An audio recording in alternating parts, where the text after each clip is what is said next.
September 23, 2025, araw na dapat magsimula ang confirmation of charges hearing para sa alleged crimes against humanity sa International Criminal Court laban sa dating Pangulong Rodrigo Duterte.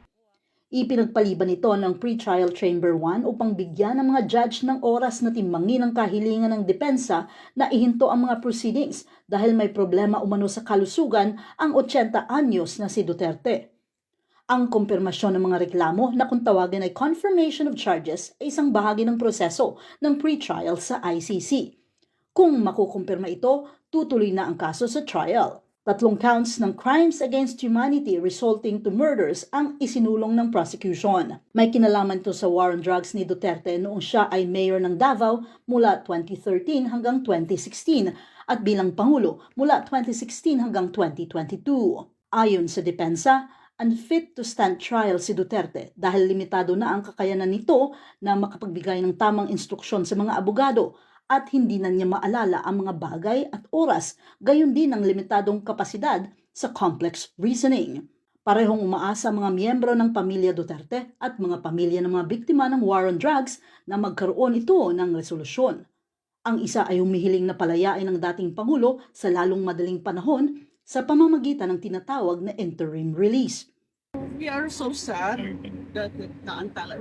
It's better to that the process should be faster than this.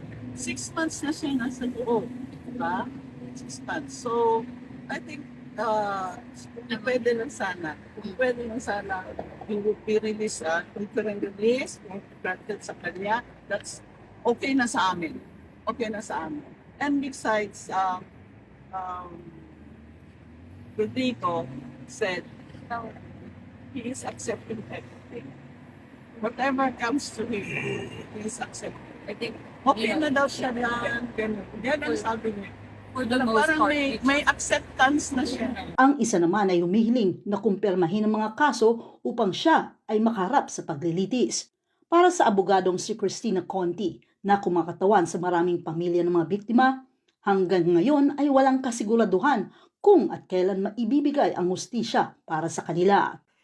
Yung isang parang hinagpis pa nga nung kapamilya na, tingnan mo, very stark na nakakabisita, yung mga namatayan na, very stark na kay Duterte may nakakapag-update. Ito yung nangyari sa kanya, parang halos ginawa na nga nilang parang kubaw lang yung kubaw Quiapo, yung dahig.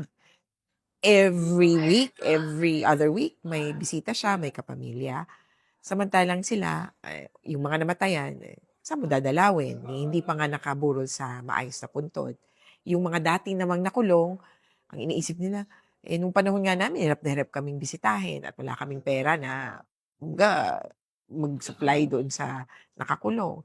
Kaya, bittersweet para sa kanila na, ayan, nakakulong na, pero naalala nila yung kapamilya nila. Sa kabila ng postponement ng confirmation of charges noong September 23, ang mga taga-suporta ni Duterte at mga grupo na humihiling ng accountability ay nagtipon sa iba't ibang bahagi ng dahig upang i-drumbeat ang mga panawagan. Andito tayo ngayon sa tinatawag nating Land Van Gorbachev and Ronald Reagan. At dito naman sa kabila ay makikita natin ang tinatawag na Homo Monument. At madalas, dito nagtitipon-tipon ang mga taga-suporta ni dating Pangulong Duterte. Lalo na kung marami ang pupunta. At dito sa lugar na to, nagsiset up sila ng stage. At dito naman, gaya ng mga nakarang araw, ay naglagay sila ng public exhibit sa buhay ni dating Pangulong Duterte. Kung walang malaking pagtitipon, bumibisita sa harap ng ICC Detention Center ang mga supporters sa isang bahagi ng kalsada na binansagan nilang Duterte Street. Samantala, ang mga grupong humihingi ng pananagutan ay nagtipon sa harap ng ICC at Peace Palace, ang upuan ng Permanent Court of Arbitration na nagdesisyon na pabor sa Pilipinas sa kaso laban sa China sa West Philippine Sea noong 2016. Karamihan sa kanila ay mula sa mga human rights groups, mga migranteng aktivista, abogado, social worker at mga estudyante. Bukod sa accountability ni Duterte sa ICC, panawagan din ng grupong ito ang pananagutan sa korupsyon sa bansa. Ang magkabilang panig ay kumakatuan din sa magkaibang anyo ng Filipino diaspora sa ibang bansa. Magkaiba sila ng background at paniniwala. ang isa na naniniwala sa personality politics at ang isa pa sa mga isyu ng lipunan.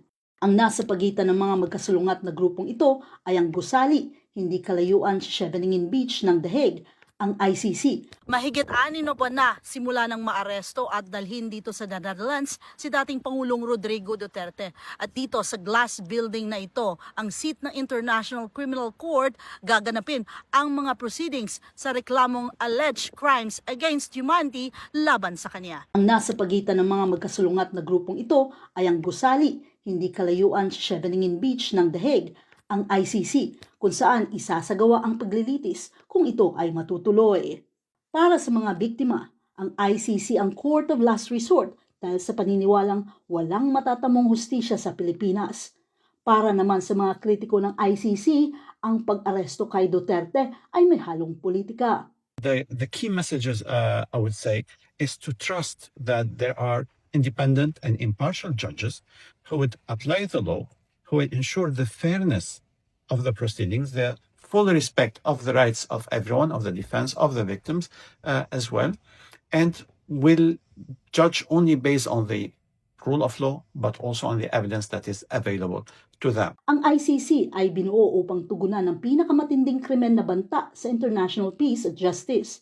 Opisyal na sinimulan noong 2002, nabuo ito bilang tugon kasunod ng Nuremberg at Tokyo trials. At kalaunan ay mga ad hoc tribunals para sa genocide at war crimes sa Yugoslavia at Rwanda. Andito tayo ngayon sa harap ng The Hague Penitentiary kung saan nandito din ang ICC Detention Center at dito nga nakadetine si dating Pangulong Rodrigo Duterte. Ang malaking tanong, ano na matapos maglabas ang pre-trial chamber ng limited postponement ng confirmation of charges. At ito ay hindi natin alam kung kailan matutuloy. Pero sa mga taga-suporta ni dating Pangulong Rodrigo Duterte, patuloy silang pupunta dito para ipakita ang kanilang suporta. At para naman sa nananawagan ng accountability, patuloy pa rin ang kanilang pagsasaliwalat ng kanilang mga damdamin. At kami naman po dito sa TFCN ay patuloy na tututok hanggang sa huli. Kasama si Raquel Salinel ng TFCN Dubai. Ako po si Jofel Tesorio mula dito sa Scheveningen, The Hague, Netherlands para sa The Filipino Correspondent Network. Your news, your story, your network.